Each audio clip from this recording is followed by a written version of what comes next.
Welcome everyone to Authentic Storymaking. I'm Micah. So I have just read C.S. Lewis's The Space Trilogy for the first time in my life. And first off, the reason I haven't read it up until now, I've loved C.S. Lewis and his works, and Narnia was one of my biggest inspirations in storytelling growing up. And I never read the Space Trilogy because in my mind, I've always been more interested in the medieval genre and not so much like, the Star Wars, Star Trek, where there is this constant advancement of technology and science, and that's kind of what I viewed this Space Trilogy by C.S. Lewis as. That's what it would be like, just another one of those kinds of series. But I finally started reading it. I had another book that was talking about this series, which kind of got me intrigued. And what I found was completely the opposite of what I was expecting. Out of the Silent Planet, Perelandra, That Hideous Strength. There is so much to unpack in this series. Now, this is pretty much, in my opinion, Christian fiction at its finest.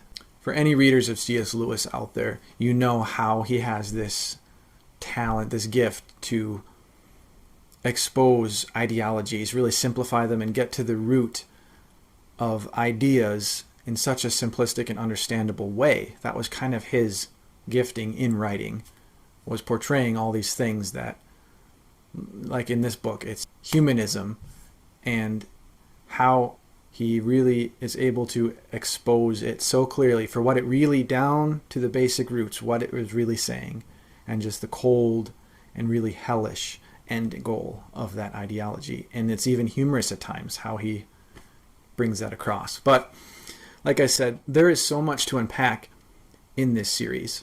What I want to talk about today, the character, one of the protagonists in the third book, That Hideous Strength, whose name is Mark, and how it really took me off guard, this character. He really is a different kind of character than I'm really used to in a Christian fictional novel as a main character. See, he is a sociologist, and he is being enrolled slowly and kind of induced into this institute, the NICE, which is a institute that performs social experiments and is working towards this humanistic future, this goal that they have to reshape the world and society into this humanistic ideal. And in the end, it's really being driven by these dark spiritual entities, the devil.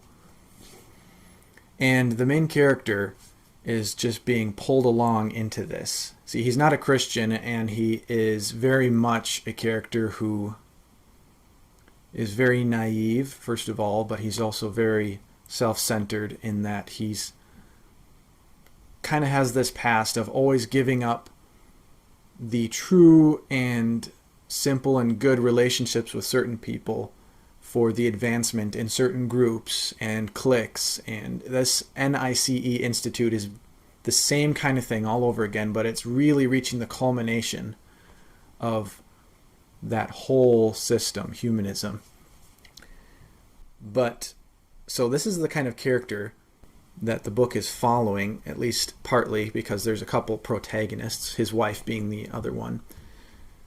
And what really pulled me in was how C.S. Lewis was able to evoke these feelings of me as a reader and a Christian reader being able to see these things that this institute that he's going into is standing for and propounding, and what they are all about. And I'm just cringing myself. If I was getting into a situation like he is, I would be running for the hills because it's so twisted. And so that creates this tension throughout the entire book.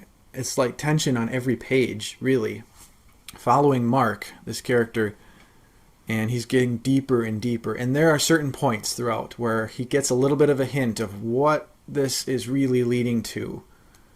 And at each one of those points, me as the reader, I'm like, okay, this is where he's going to see it. This is where he's going to turn around, and he doesn't, and he doesn't. Keep sinking deeper and going further and advancing all the way into the very inner ring of this institute, which is basically down to two completely withered personalities that have been so given to this humanistic ideology that is completely withered away, like basically their humanness.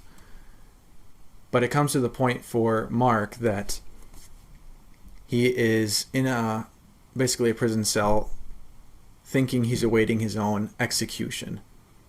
And just facing death is finally this point where he begins to see the truth, and it's opened up. And he analyzes his whole life up to this point and just sees how pitiful and wretched it's been. He's come to the place where he has the opportunity now to go to the ultimate fulfillment of what he's been chasing after.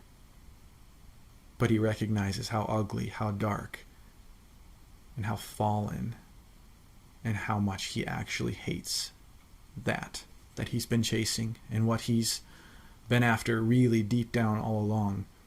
He's been pushing aside and throwing aside. It's been such a long journey that I don't know if I've read a more satisfying turnaround for a character, at least in a very long time. And that's what I want to focus on with this podcast, is just this one element for a story. See, it's my tendency, my personality, to make my characters as heroic and awesome and cool as I can. Try and add in a little bit of flaws, but try and resolve them as quickly as I possibly can. But what I learned in this is the importance of a weak character. Weak in the sense of their personal beliefs, their strengths. And there is a very wrong way to do it and a very right way. I have seen movies, read books where these characters were done very wrong. It's just dragging out and they just can't see the truth, and it's not very satisfying in the end because it's been so obvious for so long, and their character really should have seen it. But this character, Mark, in that hideous strength, the way his character is built throughout it was just the perfect presentation of this kind of character. And that's what I want to learn, is why this character was able to portray that. Why was C.S. Lewis able to portray his weakness and his naivety, all these things so well, and still keep me really rooting for this character and just anticipating that moment when it is going to turn around for him. And in authentic story making, that's a very big part. See, we as humans, we are very flawed, and I can think of times where I've picked up adventure books, fiction stories, and the character was just too strong right away. They really didn't have too much that they needed to have changed within them from the very start. But this guy, Mark, he's basically he's a regular Joe in that sense. He's not out with an evil agenda. He just has his own selfish ambitions and what he thinks he wants out of life. And throughout the course of this story, he comes to the point where he sees where this philosophy of his really leads to the death that it leads to. And he learns along the way all these things that meant the most to him. And in that moment where he's facing imminent death, he realizes all these things that have come back to him. Basically, just everyday things about creation, that, his wife, having breakfast with his wife, a walk in the park with the beauty of the trees and the grass and all these things, has all been killed through this ideology that he has been chasing after. So he gets to that place. So what I really just came away with in this masterful shaping of a character, a weak character, is there has to be that time allowed for the tension throughout the story of these characters. And it's building, but you can see that it's going to turn out at some point. It is. I feel like It's very similar to even the hobbits in The Lord of the Rings. Something about the hobbits has always drawn people in to this world, Middle Earth, but it's because of the relatable qualities of the hobbits. It's very much so with this character Mark in That Hideous Strength, or even in the first two books, the progression of the hero Ransom and how he's come on a very similar journey. The weakness of a character. To me, it's so hard to let that drag out to just that right proper time, that fullness of time in a sense, to when there's that turning point for them. As C.S. Lewis and J.R. Tolkien called, it's a eucatastrophe, a complete turning around for this character that I've been anticipating and it's been building. And then it happens at the right time. Saving that moment for the proper time is so key. To draw a reader in, especially if they're a new reader, just picking up your book for the first time, wondering what is going to grab them about this book. And in my own experience, a lot of times what's going to pull me in is a character that is weak. So if you haven't read the Space Trilogy, I would definitely encourage picking it up and reading it. It is full of concepts that are so well built. See, a lot of, I feel like in the Christian fiction world,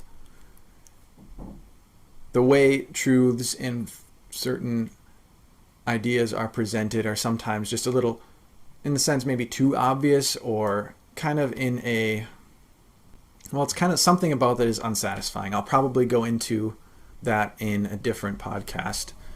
What I think Christian fiction is lacking, and I'm still can't put it all into words, but that's part of this process, this journey that I'm on to discover, is this series, the Space Trilogy by C.S. Lewis, captured that. And I'm trying to unpack right now what makes it different. What are the concepts coming through these pages that make the story feel authentic? It's not cheesy, it's not sappy, it's not full of meaningless tragedy or just complete emotionalism in general. It's a very good story, but it's engaging and it grabs something inside that, as a reader, a Christian reader, it has a depth that is what I'm looking for, because it can't always be put into words. It can't always be fully explained. But just the way that C.S. Lewis is able to evoke these things and just make it so easy to follow. And you're like rooting for this character and he's not seeing it, but he almost does. And it's something that I want to capture in my own writing, because it is a step of authentic story making. That is a powerful tool, because I think in an authentic story, the most important thing to get right is the characters. Draw the readers into the story through the characters. The characters are what's going to pull them in. That's what I believe. And so this is a point about weak characters that I struggle with, because I always want a strong, heroic protagonist that will drive the story. And just there's this sense of, I want to resolve the tension as quickly as I can. But what I learned in this book, That Hideous Strength, that tension is just being dragged on and dragged on. And that's what kept me turning pages. It's one of those books this whole series, I really couldn't put it down. It's one of the fastest series I've ever read. And there's so much to unpack in this series that I feel is capturing authentic story making.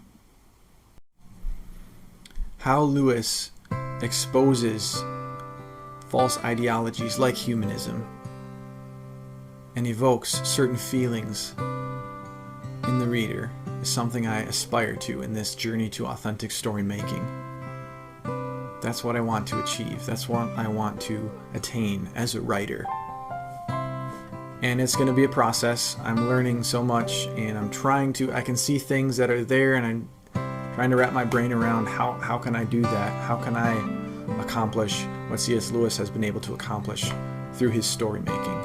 that's the goal of these podcasts. I'm going to be talking about things that stood out to me through series that I read and what I found that I feel is touching on authentic story making, things I feel did not work, and expounding on those things that really stand out to me, just kind of ruminating over them. So if you want to see more, be sure to come back. We'll see you next time.